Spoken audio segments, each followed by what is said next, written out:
Now you may recall it was a little over a year ago that this primitive portion of the diagram, not involving all of these side effects, but just this primitive arrangement right here, was in fact the way the advisory board met.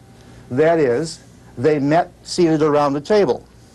And seated around that same table, in no organized way, were the various presenters of the day.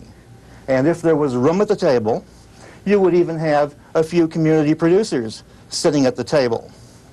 And the only way you could tell who the advisory committee was that occasionally there would be a vote, and occasionally some of these guys would get to raise their hands, and others of us couldn't.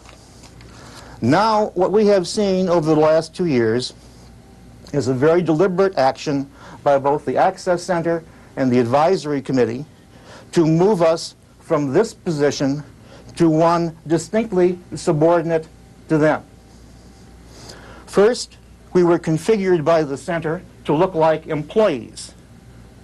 And now, Advisory has configured us to be nothing but contestants in an annual beauty contest called Election to the Access Subcommittee.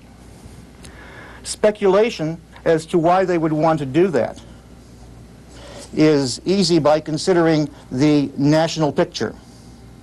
An article last July in Creative Loafing describes the current contest in PBS between independent producers and the stations, whether public funding should go directly to producers who will create truly diverse and cost-effective programming, or to the stations who want to gear up in their impersonation of the 1940s Hollywood studio system.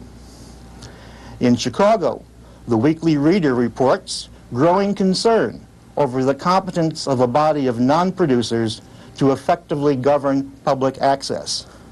The body there in question is also called the CAC, for Chicago Access Corporation. Local incentives for a subordinate producing community are also obvious.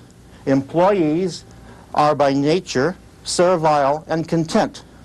Customers are not.